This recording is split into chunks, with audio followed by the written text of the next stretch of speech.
تو تعریفوں کے بہت اعلیٰ سطح پر پہنچ چکا تھا، لوگ تجھے بہت چاہ رہے تھے اور تو خوش ہو رہا تھا، لیکن آج ایسی نوبت آ گئی کہ لوگوں نے تیرے کپڑے پھاڑ دیے، تجھے بے عزت کر دیا۔ تعریف اپنی آپ کی پسند کرنا یہ بھی نفس کی خواہشات میں سے۔ نفس موٹا ہو جاتا ہے لوگ جب زیادہ تعریف کرنے لگ جاتے ہیں، آدمی کے اندر غرور اور تکبر۔ ترین بات آپ کو بتاؤں، حضرت شبلی رحمۃ اللہ تعالیٰ علیہ ایک مجذوب بزرگ رہے، ان کے متعلق بڑی عجیب و غریب بات ملتی ہے کہ زندگی بھر اپنے آپ کو قید میں رکھے ایک جھوپڑی میں، نہ لوگوں سے ملاقات کرتے، نہ زیادہ اپنی ایک بات یہ بھی یاد ہے، تعریف اپنی آپ کی پسند کرنا یہ بھی نفس کی خواہشات میں سے۔ نفس موٹا ہو جاتا ہے لوگ جب زیادہ تعریف کرنے لگ جاتے ہیں، آدمی کے اندر غرور اور تکبر بھی آتا ہے۔ حضرت شبلی رحمۃ اللہ تعالیٰ علیہ جس علاقے میں رہتے تھے، اس علاقے کا جو گورنر تھا، حاکم تھا، وہ بہت سخت بیماری میں مبتلا تھا، لا علاج بیماری تھی، کئی اطباء حکماء علاج کر کر کے تھک چکے تھے۔ ایک مرتبہ ایسا ہوا کہ ان کی جھوپڑی میں ایک شخص آتا تھا حضرت شبلی رحمۃ اللہ علیہ کی، جو اس حاکم کے ہاں بھی جایا کرتا تھا۔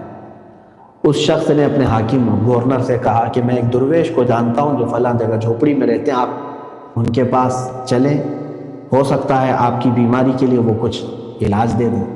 حاکم نے کہا بڑے بڑے حکیم اور طبیب عاجز آ گئے ہیں، کسی فقیر درویش کی کیا بات۔ بہرحال ڈوبتے کو تنکے کا سہارا گیا، حضرت شبلی رحمۃ اللہ تعالیٰ علیہ نے اس سے مصافحہ کیا اور اپنا پانی پیا ہوا اس کو دیا یا دم کیا۔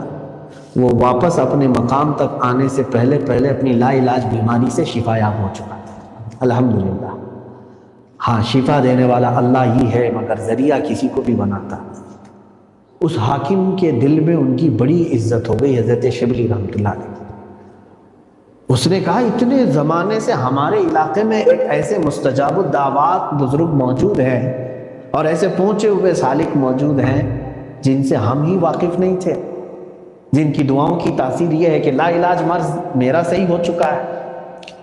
تو اس نے کہا کہ سارے لوگوں کو لے جا کر کے ان کو بڑی عزت دی، بڑے تحفے دیے۔ اس کے بعد کہا کہ حضور اب آپ اس جھوپڑی میں اور اس خیمے میں نہیں رہیں گے، آپ چلے علاقے کی سب سے بڑی جامع مسجد میں آپ امامت فرمائیں گے اور پوری مخلوق آپ کے پیچھے آپ کی اقتداء میں نماز پڑھے گی۔ آپ نے بہت منع کیا کہ مجھے رہنے دو میرے حال پر، وہ نہ مانے، اصرار کیے۔ سبوں نے جب اصرار کیا تو آپ نے قبول کر لیا۔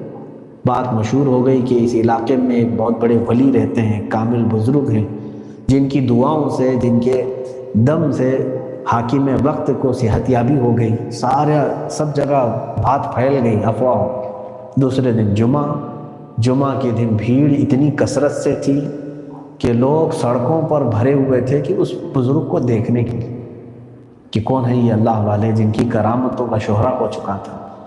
حضرت شبلی رحمۃ اللہ تعالیٰ علیہ جو زندگی بھر اپنے نفس سے مقابلہ کرتے رہے، کبھی شہرت کو پسند نہیں کیا، کبھی اپنی تعریفوں کو نہیں پسند کیا، تو آج آپ کو ایسا لگنے لگا کہ لوگ آج مجھے ہاتھوں پہ اٹھا لیں گے، سروں پہ بٹھا لیں گے، پلکیں بچھا دیں گے۔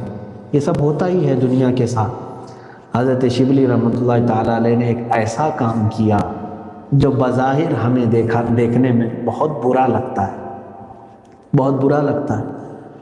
میں یہ نہیں کہوں گا کہ شرعی اعتبار سے یہ کام کیسے ہیں، کیا ہے، اس پر کچھ لوگ بات کریں تو ان کی مرضی، لیکن اولیاء وقت وہ ظاہر سی بات ہے وہ اس جہاد میں مصروف ہیں نفس کے۔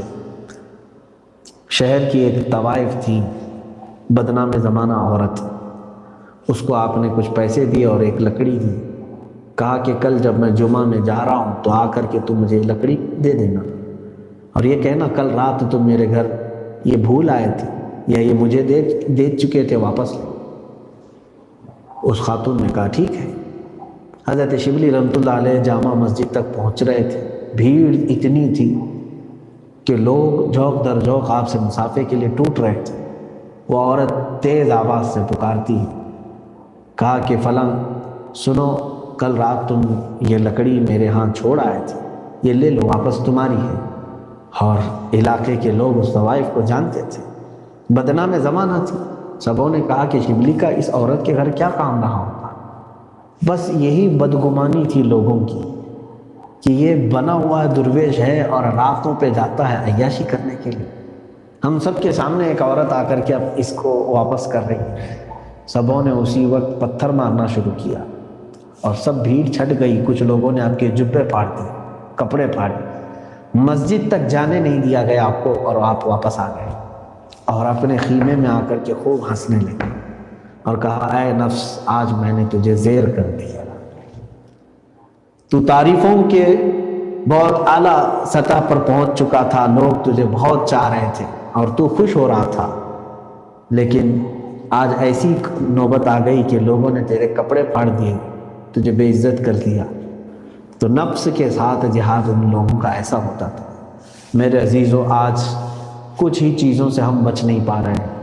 میں تو بارہا اپنے بچوں سے کہہ رہا ہوں, میں خاص طور پر اپنے نوجوانوں سے یہ گزارش کروں گا کہ اس زمانے میں اگر تم دوسرے تمام چیزوں کو بچاؤ گے کہ نہیں بچاؤ گے الگ مسئلہ ہے. ایک زمانہ تھا کہ ہم بار بار آنکھوں کی حفاظت پر اور اپنی زبان کی حفاظت پر بہت کہا کرتے تھے, لکھا بھی گیا ہے, کیونکہ یہ بہت ڈینجر دو چیزیں ہیں جو انسان کو تباہی کی طرف لے جاتی ہیں. لیکن میں آج ہٹ کر کے یہ کہنا چاہوں گا, آج اگر تم اپنی انگلیوں کو صرف بچا لیے, میں سمجھتا ہوں بہت ساری چیزوں سے بچ جاؤ گے. ہو سکتا ہے آپ پوچھیں کہ انگلیوں سے کیوں؟ کیونکہ تمہارے ہاتھوں میں موجود جو موبائل ہے, انہی انگلیوں سے ٹچ کرتے ہو, اور جو چیزیں تمہاری اسکرین پر آتی ہیں پھر اس سے یا تو تمہاری نگاہیں گناہ کرتی, پھر اس کے بعد تمہارا پورا وجود گناہ کرتا ہے, پھر یا تو زبان بھی گناہ کرتی ہے, ہر چیز گناہ کر جاتے ہیں. کاش یہ انگلیوں کو اس موبائل کی اسکرین پر جانے کے وقت اللہ رب العزت کے حاضر ہونے کا, اس کے ناظر ہونے کا تصور کر لیں کہ وہ مجھے دیکھ رہا ہے اور رب تبارک و تعالی حاضر ہے. تو اتنا تصور کر لیں اور یہ انگلیوں کی حفاظت کر لیں. اس لیے یہ بات مجھے آج کہنی پڑی میرے عزیزوں. اب توجہ سے سنیں اس بات کو. میں نے شاید پچھلے جمعہ بھی عرض کیا تھا, میں نے اخبار کی ایک رپورٹ دیکھی جس میں یہ دعویٰ کیا گیا ہے کہ لاک ڈاؤن کے اس ماحول میں سب سے زیادہ اگر کوئی چیز چلی ہے تو پورنوگرافی والی ویب سائٹ چلی ہے سب سے زیادہ.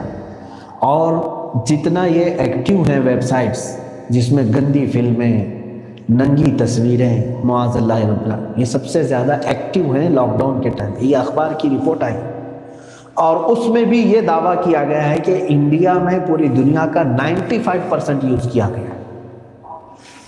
اللہ کی پناہ, اللہ کی پناہ.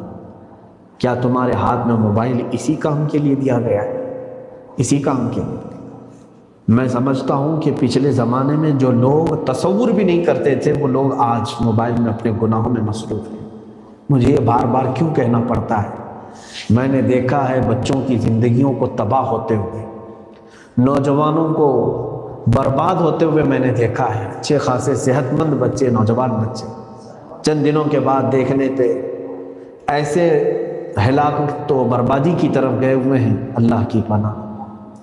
تم اپنا دین بھی برباد کر رہے ہو, ایمان بھی, اور اپنی صحت بھی برباد کر رہے ہو. کچھ نوجوان, ایک دو نہیں, میرے پاس ہزاروں ایسے ہیں جو روتے ہیں.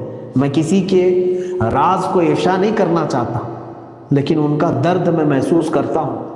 کیوں آج عمر 20 سال, 22 سال, 21 سال کی ہے, وہ صرف یہی کہتے ہیں جب ٹوٹ جاتے ہیں, کہا ہم برباد ہو گئے, ہم سے کچھ چیزیں نہیں چھوٹ پاتی. کہا کیا کرتے ہو؟ تمہارے لیے آج اتنا آسان نہیں ہے کہ تم فوراً جا کر کے زنا کر لو. کہا زنا سے بھی بدترین چیز ہو جاتی ہے, معاذ اللہ.